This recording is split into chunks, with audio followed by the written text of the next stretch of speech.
हमने आज दिन तक बहुत कुछ मांगा है। क्या क्या मांगते हैं हम भगवान से?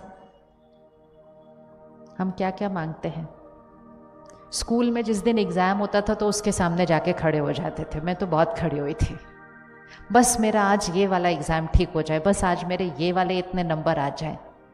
ऐसी छोटी छोटी छोटी छोटी चीज़ें, आज मेरा ये ठीक हो जाए, आज मेरा वो ठीक हो जाए, आज किसी की तबीयत ठीक हो जाए, आज कोई प्रॉब्लम ठीक हो जाए, आज कोई सिचुएशन ठीक हो जाए। हम भगवान से अपनी लाइफ की सिचुएशंस ठीक करने के लिए मांगते थे। ट्रांसफ़र आ गई है, मेरी ट्रांसफ़र रोक दो, मेरी जगह उसकी कर दो, मेरी प्रमोशन कर दो। ऐसी ऐसी चीज़ें हमने उससे मांगी। कभी कभी हमारी बातें पूरी हुई, कभी कभी हमारी बातें नहीं पूरी हुई। कभी कभी किसी किसी के जीवन में इतनी बड़ी बात आई और उस आत्मा ने भगवान से बहुत मांगा कि मेरे इनको ठीक कर दो, मेरे इनको बचा लो, मेरे इनको संभाल दो। और जब ऐसा नहीं हुआ तो हम किससे नाराज़ हो गए?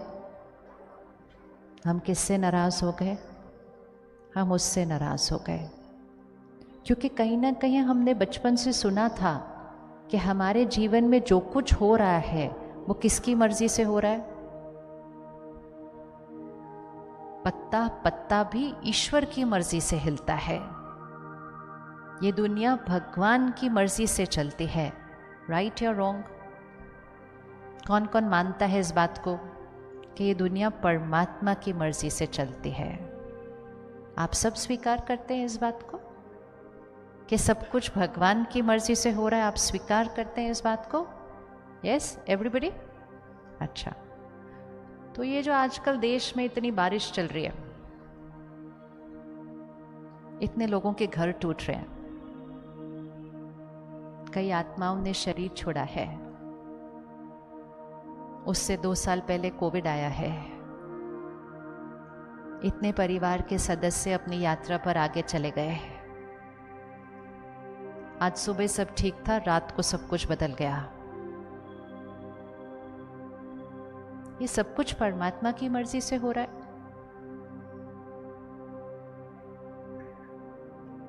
क्या ये सब कुछ परमात्मा की मर्जी से हो रहा है? यस या नो? क्या ये परमात्मा की मर्जी से हो रहा है?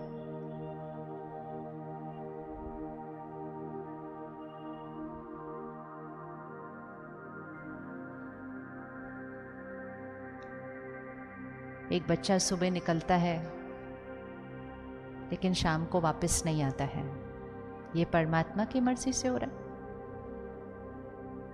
एक बच्चा पैदा होता है और पैदा होते ही उसके शरीर में कोई बहुत बड़ा रोग है। ये परमात्मा की मर्जी से हो रहा है। इस सृष्टि पर ये सारी जो उथल पुथल हो रही है, ये परमात्मा की मर्जी से हो रही है। यस और नो?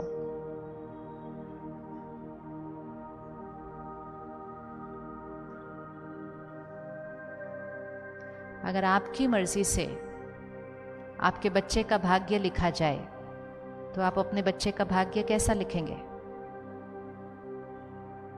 अपने बच्चे का भाग्य लिखिए। कैसा भाग्य लिखेंगे? एक वर्ड में बताइए, अपने बच्चे का भाग्य कैसा लिखेंगे?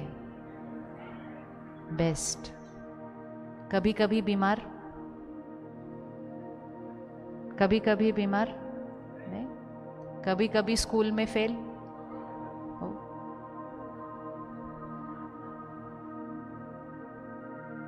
कभी कभी उसके रिश्ते टूट जाएं? और अगर आपके 2 बच्चे हैं तो आप दोनों का परफेक्ट लिखेंगे या एक का कम एक का ज़्यादा लिखेंगे? तो एक पेरेंट, एक माता पिता अपने बच्चे के भाग्य में कभी थोड़ा सा भी दुख नहीं लिख सकते हैं। बाकी जो सृष्टि पे हो रहा है उसके बारे में तो क्या बोलेंगे। तो अगर हम अपने बच्चे के भाग्य में 100 बुखार लिखने के लिए रेडी नहीं है, हम अपने बच्चे के भाग्य में साल में एक बार फेल होना लिखने के लिए रेडी नहीं है, और वो हमारे भाग्य में ये सब लिख रहा है जो सृष्टि पर हो रहा है आजकल। हम अपने दोनों बच्चों के बीच में भाग्य में कोई अंतर नहीं करेंगे, दोनों का एक बराबर लिखेंगे। क्या सृष्टि पर आज हर आत्मा का भाग्य इक्वल चल रहा है? तो अगर हम एज अ पेरेंट परफेक्ट लिखते हैं और हर बच्चे का इक्वल लिखते हैं, तो आपको नहीं लगता वो भी अगर हमारा भाग्य लिखे तो वो भी परफेक्ट लिखेगा और सब बच्चों का इक्वल लिखेगा? होना चाहिए या नहीं होना चाहिए ऐसा?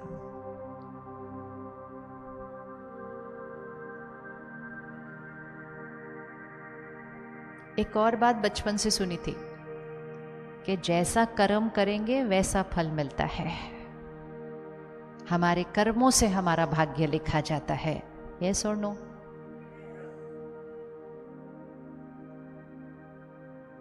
दो ऑप्शन है, आज फाइनल कर लेते हैं। एक ऑप्शन है भगवान भाग्य लिखता है और दूसरा ऑप्शन है मेरे कर्म मेरा भाग्य लिखते हैं। दोनों में से कौन सा?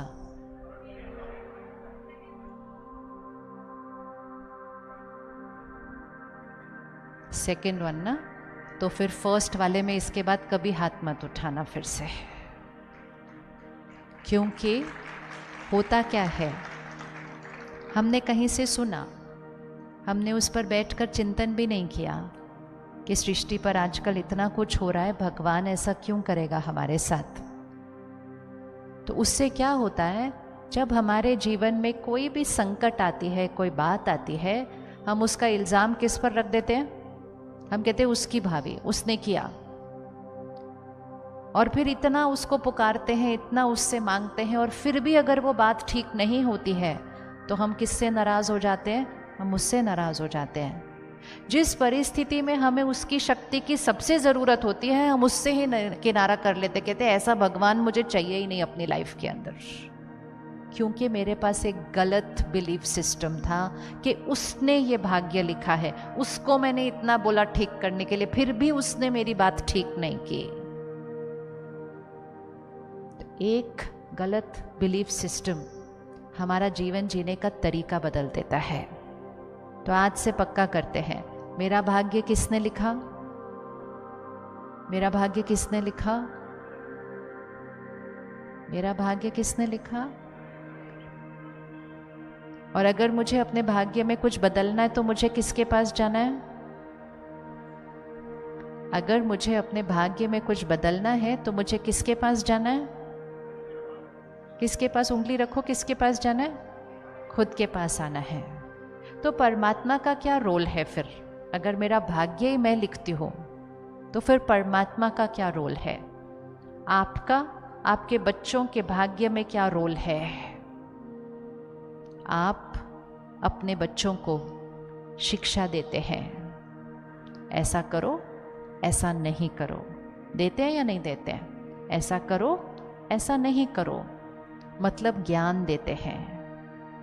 आप अपने बच्चों को शक्ति देते हैं, सहयोग देते हैं, बोलो मैं आपके साथ बैठा हूँ। आप अपने बच्चों को प्यार देते हैं, पालना देते हैं, लेकिन आपके बच्चों का कर्म कौन करता है उसके बाद?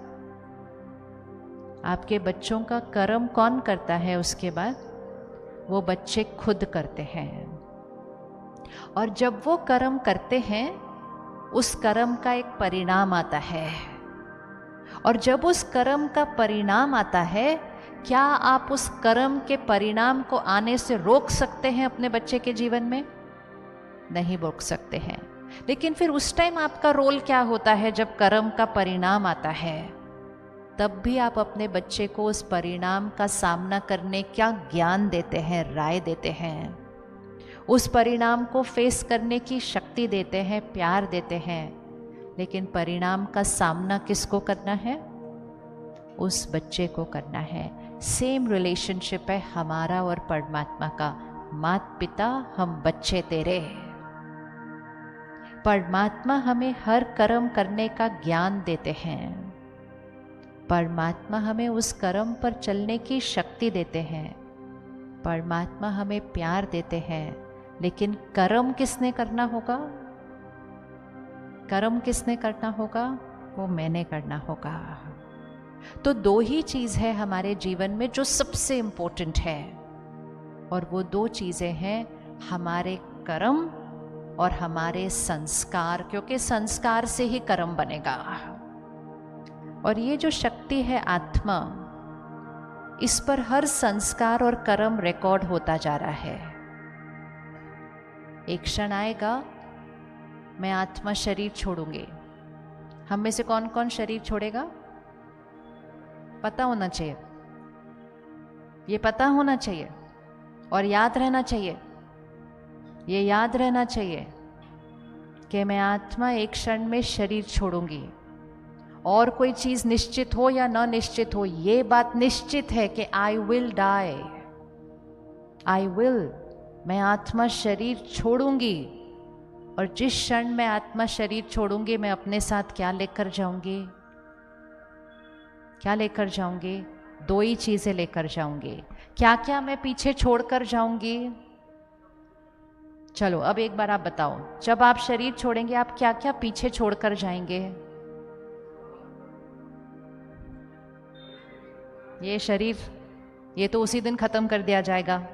और क्या छोड़कर जाएंगे पीछे? परिवार। और क्या छोड़कर जाएंगे पीछे? सब कुछ जो इकट्ठा किया जीवन में। इवन पढ़ाई पीछे रह जाएगी, फिर से नर्सरी में जाना पड़ता है। आत्मा शरीर छोड़ती है, नया शरीर लेती है, उस बच्चे को फिर से नर्सरी में जाना पड़ता है। सिर्फ एक चीज है जो साथ जाएगी, कर्म और संस्कार। और वो आत्मा शरीर छोड़ेगी, दूसरा शरीर लेगी, छोटा सा बच्चा पैदा होता है, वो संस्कार अपने साथ लेकर आता है। और जिस दिन वो बच्चा पैदा होता है, जन्म पत्री भी उसी दिन बन जाती है। और वो जन्म पत्री किस आधार पे बनी? कर्म और संस्कार जो वो आत्मा अपने साथ लेकर आई है। उसी क्षण दो बच्चे पैदा होते हैं, उसी हॉस्पिटल में पैदा होते हैं, ग्रह वही हैं, लेकिन दोनों का भाग्य अलग अलग है। आप में से जिनके दो बच्चे हैं, क्या आपको फील होता है आपके दो बच्चों के संस्कार बहुत अलग अलग हैं?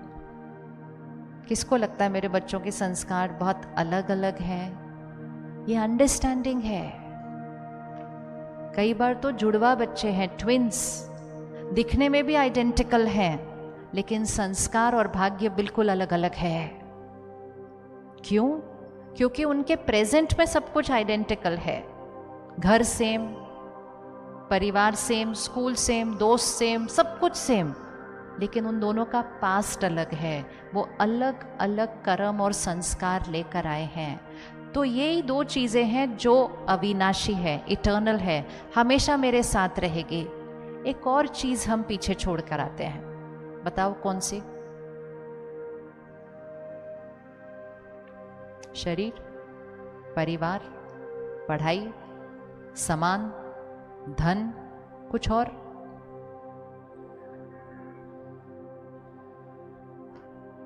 जी,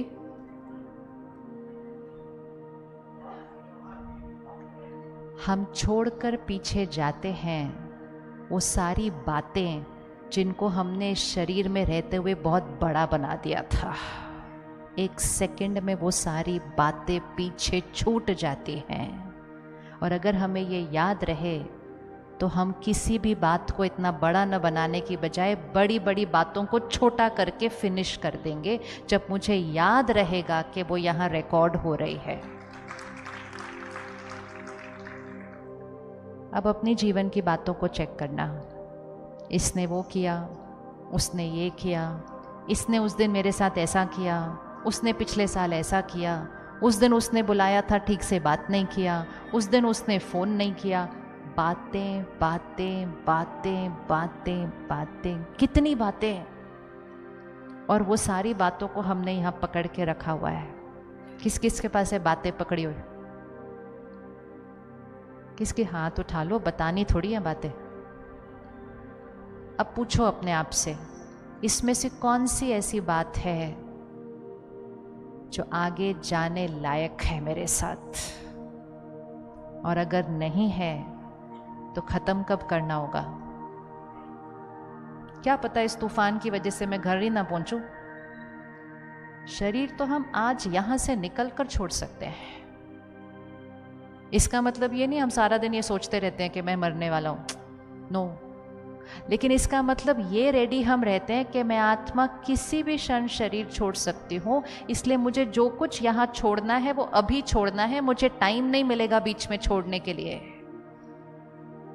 और अगर मैंने शरीर छोड़ने से पहले उन बातों को नहीं छोड़ा तो वो बातें मेरे साथ जाती हैं और मेरा नया भाग्य उन बातों के साथ शुरू होता है। इसीलिए पंडित जी कहते हैं वैसे तो सब कुछ अच्छा है, लेकिन ये साल बहुत भारी है, ये 4 साल बहुत भारी हैं, फिर अगला ये साल बहुत भारी है। ये जो सारे भारी साल आते हैं ना, ये वो वाले साल हैं क्योंकि हम भारी बातें अपने साथ पकड़ कर लेकर आए थे, क्योंकि हमें टाइम नहीं मिला उस बात को खत्म करने का। और अगर खत्म करने का टाइम भी मिला, हमने खत्म किया नहीं, क्योंकि जिस बात को हम जीते समय खत्म नहीं कर पाए, जाते समय नहीं खत्म कर पाएंगे, ये सर्टेन है। उसको जीते हुए खत्म करना पड़ता है। जाना कैसे चाहिए? क्या लगता है जाते समय हमारी स्थिति कैसी होनी चाहिए? विजुअलाइज करो, जाना है तो जाते हुए हमारी स्थिति कैसी होनी चाहिए? इतना सीरियस मत हो जाओ, आज नहीं जाना, लेकिन जाते हुए हमारी स्थिति कैसी होनी चाहिए?